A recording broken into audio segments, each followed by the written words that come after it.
오늘 함께 나눌 말씀의 제목은 만민이 기도하는 집이라. 다 같이 함께 따라 합시다. 만민이 기도하는 집이라. 만민이 기도하는 집이라. 요즘 우리는 매일 밤 8시에 이성전에 나와서 찬양하고 말씀 듣고 기도하면서 하나님이 주시는 놀라운 은혜를 맛보고 있습니다. 특별히 어제는 시각장애인 사역을 하시는 양진철 목사님께서 간증 설교를 해주셨는데요. 얼마나 은혜가 되던지요. 저는 이 맨 앞에서 들으면서 펑펑 울었습니다. 참 귀한 말씀이더라고요.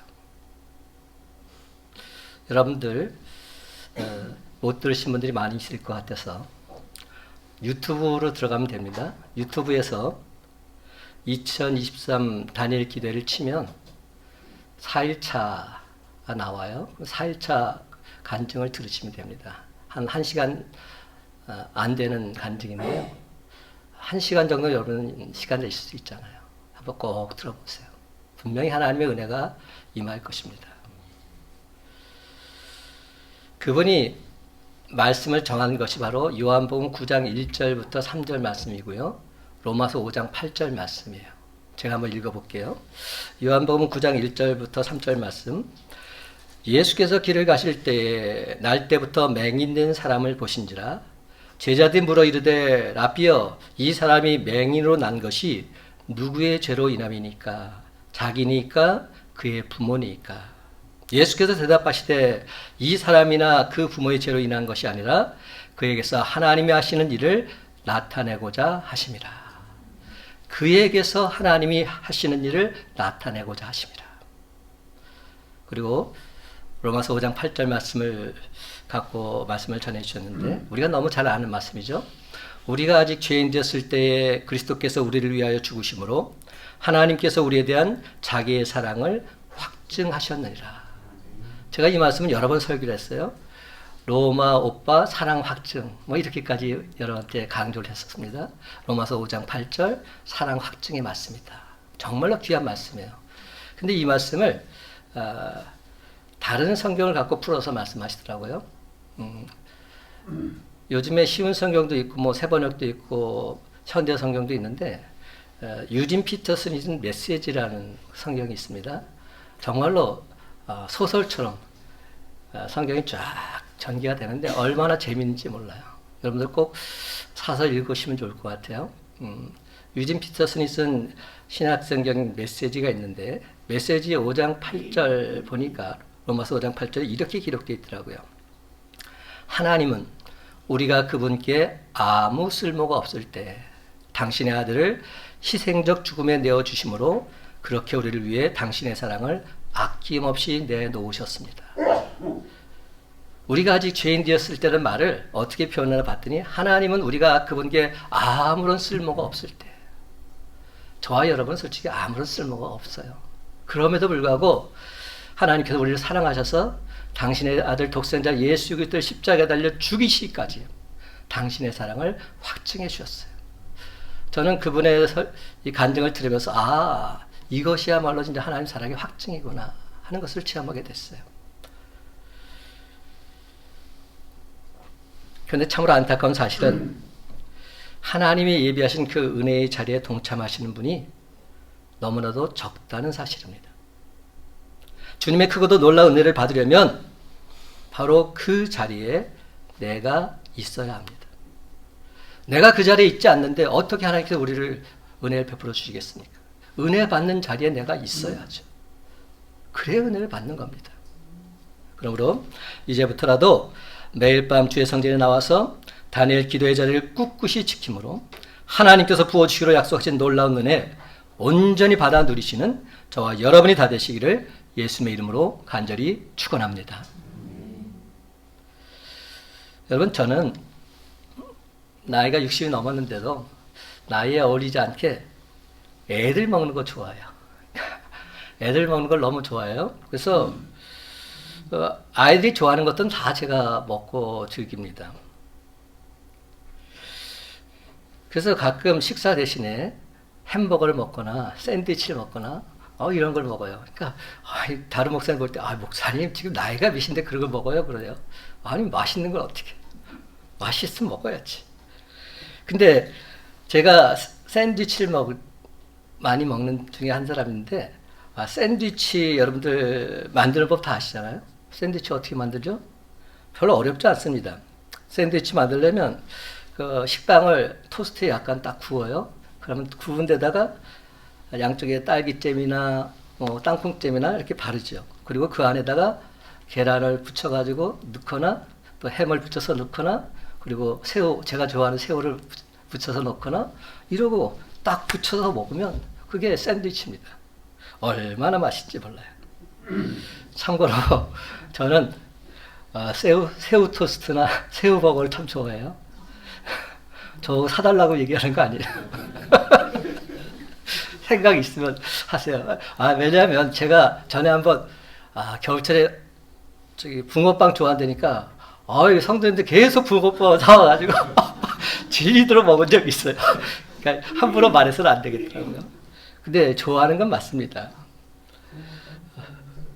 근데 마가복음이 기록된 가장 큰 특징 중에 하나가 뭔지 아세요? 바로 이 샌드위치 기법으로 쓰여졌다는 겁니다. 샌드위치 기법으로 쓰여졌다. 예를 들면 마가복음 6장 7절에서 13절을 보게 되면 12제자를 둘씩 전도하러 보내는 이야기가 나옵니다. 근데 여러분 그 말씀을 자세히 보면 14절부터 29절까지는 생뚱맞게도 세례 요한의 순교에 관한 이야기가 나오고 있어요.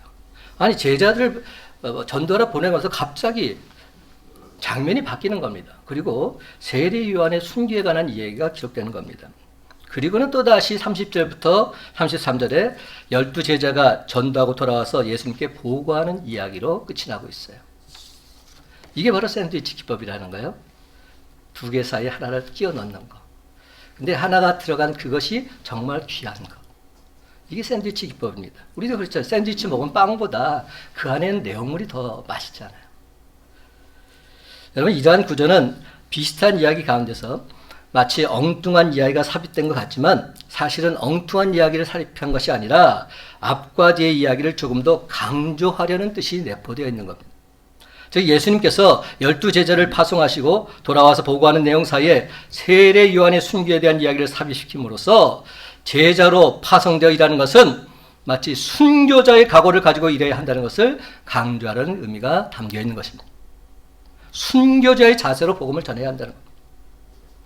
마찬가지로 오늘 본 말씀, 즉 예수님께서 성전을 청결하게 하신 말씀 앞과 뒤를 보게 되면 어떤 내용이 나옵니까? 오늘 보면 앞과 뒤에 무화과 나무를 저주하신 이야기가 나옵니다. 12절 14절을 보면 예수님께서 제자들과 함께 베다니에서 나오실 때 몹시 시장하셨습니다. 멀리서 잎이 무성한 무화과 나무를 보시고 혹시 그 나무에 열매가 있을까 해서 가까이 가서 보셨는데 잎사귀밖에는 아무것도 없는 겁니다. 이는 무화과 나무의 때가 아니었기 때문입니다. 그 순간 예수님께서 그 나무에게 이제부터 영원히 내게서 열매를 따먹을 사람이 없을 것이다 저주하십니다. 그리고 이어지는 오늘 본 말씀이 15절에서 18절 말씀. 이 말씀 마치 샌드위치의 속과도 같은 말씀입니다. 예수님께서 제자들과 함께 성전에 들어가셨습니다. 성전 안에서 매매하는 자들 내쫓으시면서 돈 바꾸는 자들의 상과 비둘기 파는 자들의 의자를 둘러엎으시고 아무나 물건을 가지고 성전 안으로 지나다님을 허락하지 않으셨습니다. 그리고는 성전뜰에서 사람들에게 가르치면서 이렇게 책망하십니다. 내 집은 만민이 기도하는 집이라 칭함을 받으려고 하지 아니하였느냐. 근데 너희는 왜 강도의 소굴을 만들어 버렸느냐. 그리고 나서 마가복음 11장 19절에서 25절을 보게 되면 또다시 무화과나무 이야기가 나오고 있습니다. 다음날 제자들이 예수님과 함께 지나가시다가 무화과나무가 뿌리채 마른 것을 보게 된 겁니다. 이에 베드로가 말합니다. 선생님, 저것 좀 보십시오. 선생님이 저주하신 저 무화과나무가 말라버렸습니다. 그래서 예수님께서 곧바로 하신 말씀이 뭔지 아세요? 중요한 말씀. 22절 하반절과 23절 말씀입니다. 뭐라고 말씀하셨습니까? 하나님을 믿어라. 내가 진실로 너에게 이르노니 누구든지 이 산더러 들려 바다에 던져지라며 그 말하는 것이 이루어질 줄 믿고 마음에 의심하지 아니하면 그대로 되리라. 우리가 너무 잘 아는 말씀이 바로 이 순간에 나온 말씀입니다. 하나님을 믿으라. 내가 진실로 너에게 이르노니 누구든지 이 산더러 들려 바다에 던져지라며 그 말하는 것이 이루어질 줄 믿고 마음에 의심하지 않으면 그대로 되리라.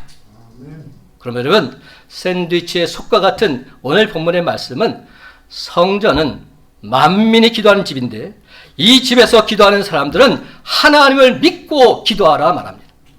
그러면 하나님께서 반드시 이루어 주신다는 사실을 무화과 나무가 자신의 본분을 감당하지 못함으로 말라버린 사건을 통해서 분명히 가르쳐주고 있는 것입니다. 저와 여러분이 생각하고 있는 예수님의 모습, 어떤 모습이세요? 우리가 평소에 생각하고 있는 예수님의 모습은 온유하고 겸손하실 뿐더러 사랑이 많으신 분이다. 우리는 그렇게 생각하잖아요. 예수님 하면 그렇게 느끼잖아요. 그래서 예수님은 화도 안 내시고 언제나 참으시는 분으로 생각합니다. 하지만 오늘 본문에 드러난 성전 정화시에 등장하는 예수님의 모습은 전혀 그렇지 않습니다. 예수님은 우리의 그러한 고정관념 완전히 깨트리고 있습니다. 예수님의 모습은 너무나도 격정적이십니다. 거룩한 성전들에서 제사의 생활 물건을 사고 팔고 하는 사람들 내어쫓으십니다. 그리고 돈을 받고 사는 사람들의 상 뒤집어 엎으십니다. 비둘기파는 사람들의 의자 다 둘러 엎으십니다. 이것이 예수님의 모습으로 나오고 있어요. 사랑하는 성도 여러분, 이러한 예수님의 모습은 정말 예수님에 대한 우리의 상상을 초월합니다. 마치 한때 한국 영화의 주요 시나리오가 되었던 조폭의 모습이 연상됩니다. 마치 예수님이 조폭 같아요. 막 둘러엎으시고 화를 내시고 상당하게 격정도로 말씀하신 예수님의 모습과 행동을 봅니다. 근데 우리는 예수님을 뭐라고 부르냐면 온유하신 분이라고 불러요. 그렇다면 뭔가 잘못된 거 아니에요? 우리가 온유라는 뜻을 좀 더 바르게 이해한다면 예수님의 이러한 행동에 대해서 그렇게 놀라지 않을 것입니다. 성경에서 말하는 온유한 사람이란 단순히 내성적이며 착한 사람이 아닙니다. 하나님 말씀에 온전히 순종하는 사람을 온유한 사람이다 말합니다. 온유한 자는 복이 있나니 천국이 저희 것이라 이렇게 말씀하고 있는 겁니다. 하나님 말씀에 순종하는 사람이 복이 있다는 겁니다. 그러한 사람이 온유한 자라는 겁니다. 하나님 말씀에 온전히 순종하는 사람. 그래서 예수님은 자신의 명예와 욕심, 영웅심에 사로잡혀 있는 분이 아니라 오직 하나님의 뜻에만 전적으로 순종하는 분이셨습니다. 그렇기 때문에 예루살렘 성전에서 그렇게 용감한 행동을 하실 수 있었던 겁니다. 그렇습니다, 여러분. 예수님처럼 온유한 사람은 화를 내야 할 때 화를 내고 침묵해야 할 때 침묵하는 사람입니다. 이런 사람이 온유한 사람입니다. 뜨뜻미지가는 사람 아닙니다. 좋은 게 좋은 거다 이거 아닙니다. 잘못된 것은 잘못됐다 말할 수 있고 잘된 것은 또 격려해주는 그런 사람이 진정 온유한 사람입니다. 우리들은 어떠해요? 정작 화를 내야 할 때는 찍소리도 못하고 있다가 군중심리, 우월심리에 편승해서 버럭 화를 내고 있는 우리의 모습은 아닙니까? 근데 제가 이 말을 준비하면서 주님께서 저한테 그러더라고요. 이대성 목사 네가 그래 그러는 거예요. 네가 그래. 네가 바로 그렇게 행동하잖아. 성도들 앞에서는 온유한 척하는데 정작 네 삶 속에서는 그런 모습이 안 나타나잖아. 버럭버럭 화를 내는 네 모습 그거 네 모습이잖아. 이런 마음을 저에게 주시는 겁니다. 어제 그 양지철 목사님 그 간증을 듣는데 제가 이 앞자리에서 듣고 있었어요. 하나님께서 저에게 계속 이런 말씀을 주고 계시는 겁니다. 에스겔서 3장 17절 18절 말씀을 듣는 중에 제가 찾아봤어요. 바로 이런 말씀입니다. 인자야, 내가 너를 이스라엘 족속의 파수꾼으로 세웠으니 너는 내 입의 말을 듣고 나를 대신하여 그들을 깨우치라. 네가 깨우치지 아니하거든 말로 악인에게 일러서 그의 악한 길을 떠나 생명을 구원하게 하지 아니하면 그 악인은 그의 죄악 중에서 죽으려니와 내가 그의 핏값을 내 손에서 찾으리라. 내가 그의 핏값을 내 손에서 찾겠다. 이 말씀이 강하게 저에게 다가오는 겁니다.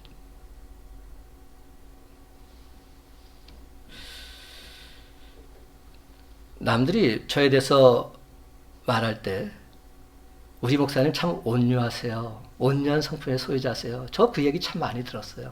어렸을 때부터 지금까지 우리 목사님 참 온유하신 분이세요. 근데 아니라는 겁니다. 저는 온유한 자가 아니었습니다.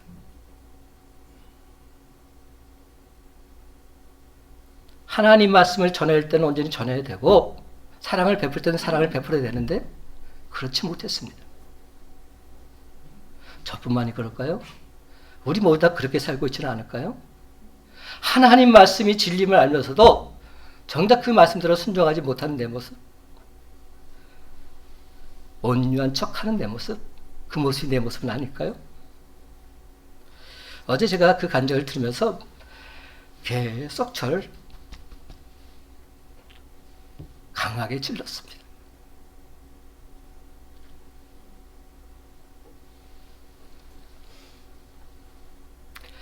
예수님께서 예루살렘 성전에 들어가셔서 하신 일에 대해서 복음서 기자 마가는 비교적 자세히 전해주고 있습니다.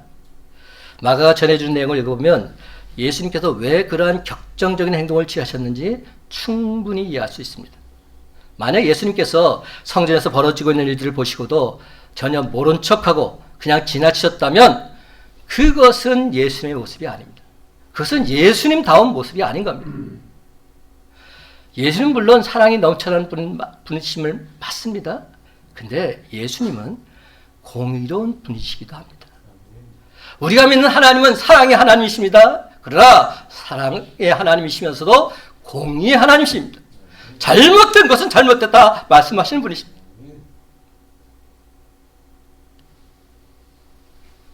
옛날 유대인들은 6월절에 예루살렘에 올라가서 예수님 어떤 모습이 나타났다고 주님께서 말씀하시죠? 하나님께 희생 제사를 드리는 그런 행사를 했다 말하고 있어요. 유대나라 각곳에 사는 유대인들은 1년에 한 번 그 행사에 참여하는 것이 희망이요 기쁨이었지요. 그리고 그 행사에 참여하는 사람은 누구나 다 희생 제사에 사용할 소, 양, 염소, 비둘기 같은 희생 제물을 가지고 가는 전통이 있었습니다. 그런데 순례자들이 가지고 온 제물은 예루살렘 성전 뜰 안에서 제사장들에게 검열을 받고 깨끗한 것만 하나님께 바치게 되어 있었습니다. 근데 그 당시 어땠습니까? 유대사의 그 종교 세력이 다 타락했죠. 너무나 타락한 나머지 제사장들과 상인들이 결탁을 합니다. 순례자들이 가지고 온 제물들 의도적으로 불합격시킵니다. 다 불합격시킵니다. 그리고 새로 서게 합니다. 성전 안에 있는 사람들과 결탁해서 다시금 희생제물을 사게 만든 것이죠. 여러분, 바로 이런 장면이 오늘 본문에 적나라하게 드러나고 있는 겁니다. 그리고 또 다른 하나는 이스라엘 남자는 누구나 매년 한 번씩 성전세를 내게끔 되어 있었습니다. 성전에 들어올 때 성전세를 내야 합니다. 근데 뭘로 내야 했냐면 반드시 유대 은하 반세계를 드려야 했습니다. 그 당시에는 로마 화폐나 그리스 화폐를 사용하겠다는 때이기 때문에 유대 화폐로 바꿔야 했어요. 환전해야 했어요. 그 환전한 이득을 또 제사장하고 함께 취하고 있었던 겁니다. 오늘 본문에 나타난 돈 바꿔준 사람이란 바로 그러한 사람들을 말합니다. 그런 의미를 갖고 15절 말씀 다 같이 함께 읽어볼까요? 15절 그들이 예루살렘에 들어가니라. 예수께서 성전에 들어가사 성전 안에서 매매하는 자들을 내쫓으시며 돈 바꾸는 자들의 상과 비둘기 파는 자들의 의자를 둘러 엎으시며. 이해가 되시죠? 그렇습니다. 예수님께서 성전에서 돈 바꿔주는 사람들의 상과 비둘기 파는 사람들의 의자를 둘러 엎으셨다는 것은 바로 이런 배경에서 되어진 일들입니다. 예수님께서는 성전에서 장사꾼들을 내쫓으면서 뭐라고 말씀하십니까? 내 집은 만민이 기도하는 집인데 너희들이 내 집을 강도의 소굴로 만들었다. 이렇게 말씀하십니다. 일반적으로 어느 종교에서나 기도하는 것으로 지정된 것은 조용하고 엄숙해야 합니다. 세상적인 잡된 생각을 해서는 안 되는 것으로 이해되고 있습니다. 그래서 우리 주님께서 그런 뜻으로 성전을 깨끗하게 하신 것이다. 이렇게 이해할 수도 있습니다. 하지만 여러분, 예수님은 그러한 의미에서 그렇게 행동하신 것이 결단코 아니십니다. 예수님께서 취하신 행동에는 좀 더 깊은 뜻이 내포되어 있습니다. 먼저 예수님께서 의분을 나타내신 것은 만민이 기도하는 집인 성전에서 거짓과 불의의 행위가 자행되었기 때문입니다. 또 다른 하나는 예수님께서 이 땅에 오심으로 지금까지 유대 성전에서 해오던 종교의식은 끝나고 유대인이나 이방이나 누구든지 하나님 앞으로 나와서 예배드릴 수 있는 새로운 길이 열렸음을 온 세상에 알리신 것입니다. 그 새로운 길이란 무엇입니까? 바로 예수 그리스도를 통해서만 들어갈 수 있는 유일한 길을 탑니다.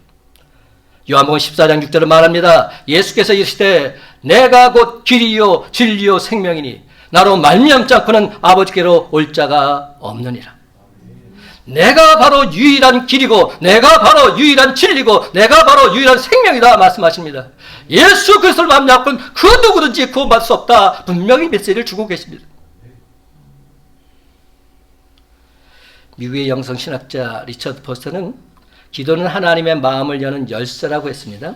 기도로 하나님 마음을 열고 그 안에 들어가면 거기에는 평안, 기쁨, 다정함, 교제, 솔직함, 친밀함, 용납이 있다고 했습니다.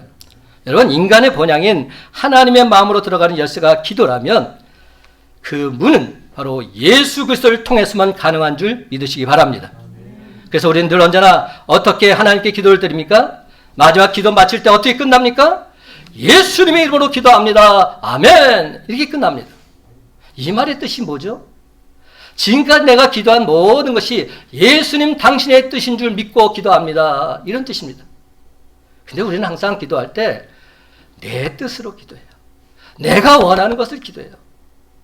여러분 기도할 때 생각해봐. 내가 기도한 내용도 한번 쭉 돌아보세요. 내가 원하는 것이 거의 90% 이상 될걸요? 다 내가 원하는 겁니다. 그런데 그리고 나서 마지막에 기도할 때 예수님의 이름으로 기도합니다. 이렇게 마쳐요. 여러분 예수님의 이름으로 기도한다는 것은 후렴구가 아닙니다. 지금까지 기도한 모든 것 예수님의 뜻으로 예수님께서 원하시는 대로 내가 기도한 줄 믿고 감사드립니다. 이런 메시지인 것이죠. 내 생각 내 뜻으로 기도해 놓고서 왜 하나님 내 기도 안 들어주냐고 이렇게 반응하는 우리의 모습 얼마나 어리석은 모습입니까?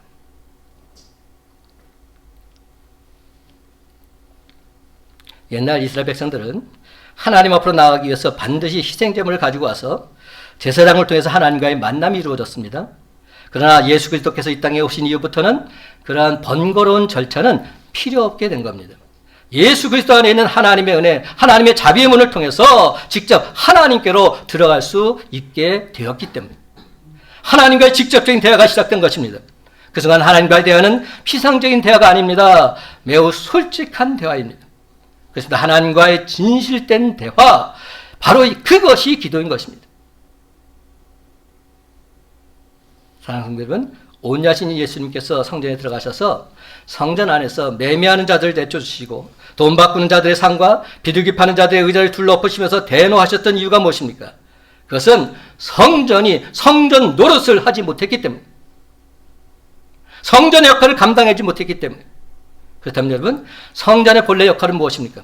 그 역할은 17절에 분명히 나와 있습니다. 17절 말씀 다 같이 한 목소리 읽어봅시다. 17절 이에 시작. 이에 가르쳐 이르시되 기록된 바 내 집은 만민이 기도하는 집이라 칭함을 받으리라고 하지 아니하였느냐. 너희는 강도의 소굴을 만들었도다 하시매. 만민이 기도하는 집. 그렇습니다. 이것이 바로 성전의 역할입니다. 성전 곧 하나님의 집의 제일 큰 목적은 바로 만민이 기도하는 집이라는 겁니다. 그렇습니다. 성전은 저와 여러분이 온 족속과 열방을 위해서 기도하는 집이 되어야 할 줄로 믿습니다. 그런데 이와는 정반대로 하나님을 찾는 순례자들의 지갑을 터는 강도의 소굴이 되어버렸기에 예수님께서 준엄하게 지금 책망하고 계신 것입니다. 그렇습니다. 여러분, 진정 하나님의 집 성전은 하나님의 인재를 체험하는 곳이 되어야 할 줄로 믿습니다. 시편 84편에서 성전은 여러 가지 별명을 가지고 있어요. 주의 장막, 여호와의 궁정, 주의 제단, 주의 집 등등. 이 편들 종합해 볼 때 성전이란 하나님이 하나님 되심을 계시하는 곳이다. 이렇게 말할 수 있습니다. 하나님이 하나님 되심을 계시하는 곳. 우리 그리스도인들은 하나님은 어디에나 계시다고 고백합니다. 그렇죠? 하나님은 어디에나 계십니다. God is everywhere. 하나님이 안 계신 곳은 없습니다. 하나님은 무소부지 아십니다. 그러나 그 하나님은 놀랍게도 특별히 한 장소, 어느 한 곳을 선택하셔서 거기에서 자신의 영광을 나타내시고 거기에서 자기 이름을 나타내시며 거기에서 자신의 임재를 나타내신 경우가 성경에 대단히 많이 등장하고 있습니다. 그 가장 대표적인 장소가 구약에서는 성전이었습니다. 그리고 이 성전은 언제나 건물을 연상하게 됩니다. 또 실제로 예루살렘 성전이라는 건물이 그들의 예배 생활과 여호와 하나님을 섬기는 중심지였습니다. 그래서 그들은 성전에 들어갈 때마다 하나님의 임재를 경험하기를 열망했던 것입니다. 하나님을 만난다. 여기서 나는 하나님의 거룩한 영광을 목격한다. 살아계신 하나님의 영성을 듣는다. 이런 설레임으로 그들은 성전에 들어갔던 것입니다. 그러나 여러분, 신약에 오게 되면서 건물로서의 성전은 전혀 강조되고 있지 않습니다. 성전은 하나님을 모시고 있는 그리스도인들이 예수 그리스도의 이름으로 모이는 모임인 교회 공동체를 뜻하고 있습니다. 예수 그리스도를 믿는 개개인이나 단체, 그 어떤 형태이든지 간에 하나님이 거하시는 곳이 바로 성전인 것입니다. 고린도서 3장 16절은 말합니다. 너희가 하나님의 성전인 것과 하나님의 성령이 너희 안에 계시는 것을 알지 못하느냐.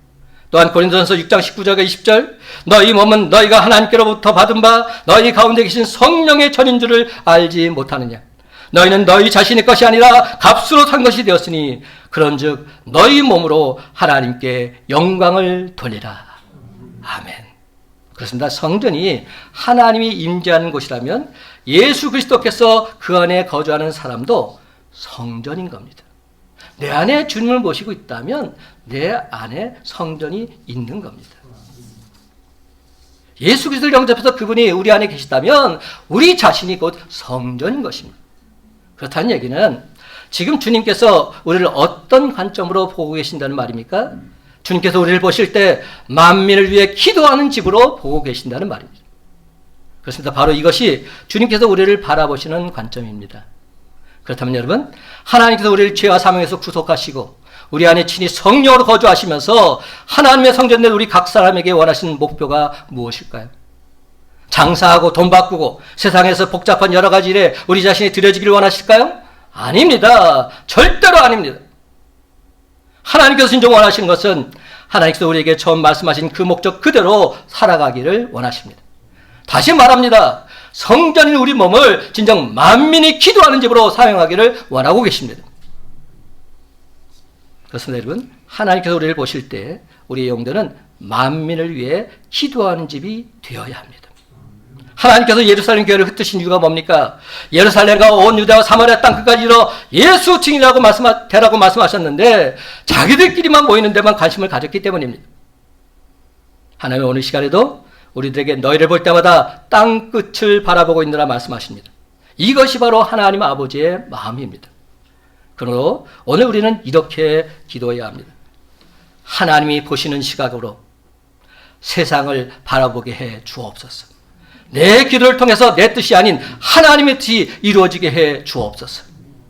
그렇습니다. 여러분, 하나님께서는 진정 나를 보실 때마다 나만을 보시는 것이 아니라 내 가족만을 보는 것이 아니라 땅의 모든 족속을 보고 계시며 나를 통해서 그들을 축복하길 원하십니다. 그렇습니다. 중보기도는 나를 통해 온 땅과 열방을 축복하시는 하나님의 비밀 통로인 줄 믿으시기 바랍니다. 위대한 설교가요, 기도의 사람인 조지 버틸이라는 분, 이런 조언을 우리에게 했습니다. 그는 먼저 원수들을 위한 기도부터 시작하라 이렇게 권면했습니다. 원수들을 위한 기도부터 시작하라. 그래서 이렇게 기도합니다. 제가 어리석게도 원수라고 생각하는 아모함에게를 축복해 주옵소서. 그를 주님의 은혜로 지켜 주옵소서. 그래서 저의 쓰라린 상처를 떨쳐버리게 해 주시옵소서.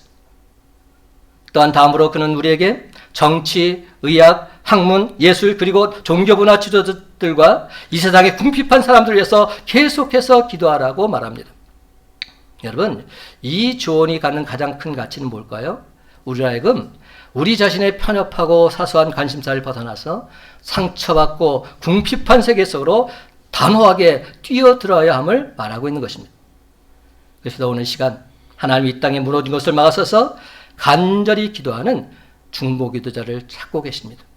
바로 그 한 사람이 바로 저와 여러분이 되시길 간절히 바랍니다. 하나님께서 만민이 기도한 집으로 저와 여러분을 부르신 본래 뜻대로 오로지 기도에 힘쓰는 자, 바로 그 사람이 바로 저와 여러분이 되시길 바랍니다. 여러분, 조지 뮬러 잘 아시잖아요. 기도하면 항상 나오는 분, 조지 뮬러. 5만 번의 기도응답을 받았던 기도의 사람. 그런데 그분도 기도응답을 받지 못한 적이 있었어요. 가장 친한 친구를 위해서 기도했는데 도무지 그가 예수 믿고 회심하지를 않는 겁니다. 조지 뮬러는 못내 아쉬운 심정으로 세상을 떠났죠. 그러니까 구원하지 못하고 전도하지 못하고 열매 맺지 못하고 떠나고 만 겁니다. 하지만 놀랍게도 그의 사후에 그 친구가 예수 믿고 구원을 받게 됩니다. 그리고는 방방곳곳을 다니면서 이렇게 간증했다고 합니다. 여러분, 나는 조지 뮬러가 기도한 마지막 열매입니다. 여러분도 예수 믿고 구원 받으십시오. 그렇다면 예수 그리스도를 온전히 체험한 사람들 과연 어떻게 기도해야 할까요? 하나님, 제 질병의 치유를 통해서 예수 그리스도의 복음이 전파되게 하시고 제 기도의 응답을 통해서 주님의 능력이 크고 광대하심을 온 세상이 목도하게 주시옵소서. 하나님 아버지, 저에게 표적과 기사를 주옵소서. 증거를 보여주옵소서. 주님께서 주신 표적과 기사를 통해서 하나님이 지금도 살아 역사하고 계심을 온 세상에 기쁘게 간증하게 해 주시옵소서. 여러분, 이들의 기도가 우리의 기도와는 좀 다르다는 생각이 들지 않으십니까? 증거를 주시면 나아가겠습니다. 이런 기도가 아닙니다. 복음 전파를 위해서 저에게 증거를 허락해 주옵소서. 사업이 잘 되게 하옵소서가 아닙니다. 이 사업을 통해서 하나님의 영광이 나타나게 해 주옵소서. 여러분, 우리가 무엇 때문에 하나님께 은사를 달라고 간구합니까? 오늘 시간 분명히 말씀드립니다. 고린도전서 10장 31절, 그런즉 너희가 먹든지 마신지 무엇을 하든지 다 하나님의 영광을 위하여 하라. 먹든지 마신지 무엇을 하든지 다 하나님의 영광을 위해서. 그렇습니다. 우리의 목적은 하나님의 영광을 위해서입니다.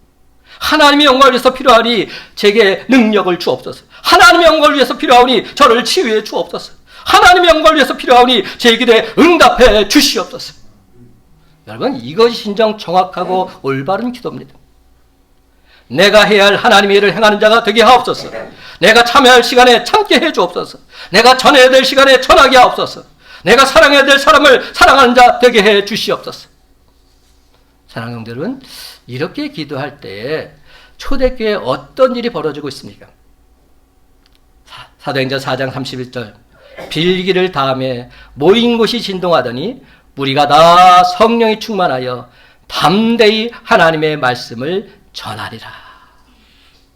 여러분, 간절히 기도했더니 우리가 영육 강건해지고 성령 충만해진 것은 장사 잘 되고 시험 잘 보고 성공하는 데 있지 않습니다. 담대히 하나님의 말씀을 전하는 데 있습니다. 이를 좀 더 쉽게 말씀드리자면 돈 벌게 해주세요 라고 기도했더니 돈 벌게 해주셨다, 그런 말이 아닙니다. 하나님의 일 좀 많이 하게 해주세요 이렇게 기도했더니 놀랍게도 하나님의 일을 감당할 수 있는 능력과 지혜를 주실 뿐만 아니라 물질의 축복까지 더하여 주셨다는 겁니다. 그렇다면 이 모든 것 누가 하셨습니까? 하나님께서. 그렇습니다. 세상 만물을 주관하시고 섭리하시는 하나님께서 누르고 넘치도록 복의 복을 더하여 주신 줄로 믿습니다. 사랑하는 성도 여러분, 오직 하나님 나라의 확장과 하나님의 뜻을 이루기 위해서 애쓰고 힘쓸 때 하나님께서는 저와 여러분을 통해서 그 일을 이루시기 위해서 우리에게 필요한 표적과 이적과 기사와 능력을 더하여 주실 줄로 믿습니다. 내가 하나님의 일을 감당하게 하옵소서.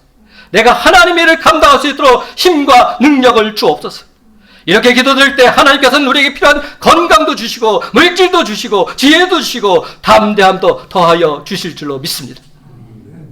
근데 만약 우리가 가만히 앉아서 건강 주세요, 물질 주세요, 명예 주세요 이렇게만 기도한다면 하나님께서도 건강 주면, 물질 주면, 명예 주면 다른 짓만 하는 녀석이 뭐 그거 달라고 하냐 이러면서 우리를 책망하실런지도 모르겠습니다.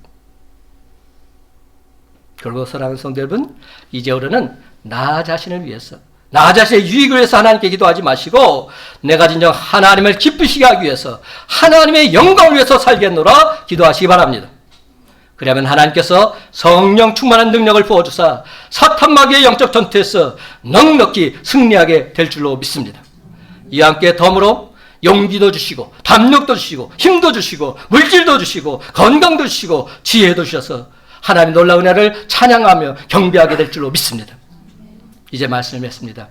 사랑하는 성도 여러분, 이번 다니엘 기도의 기간이야말로 사생결단의 심정으로 주님 전에 나와서 나에게 십자가의 참사랑을 베풀어 주신 바로 그 주님 인격적으로 만나시기 바랍니다. 그렇습니다. 여러분, 우리가 진짜 하나님이 기뻐하시는 만민이 기도하는 집이 되어서 날마다 하나님이 부으시는 한량없는 은혜와 복과 권능을 폭포수처럼 맛보며 살아가는 저와 여러분의 복된 삶이 다 되시기를 예수님의 이름으로 간절히 축원합니다.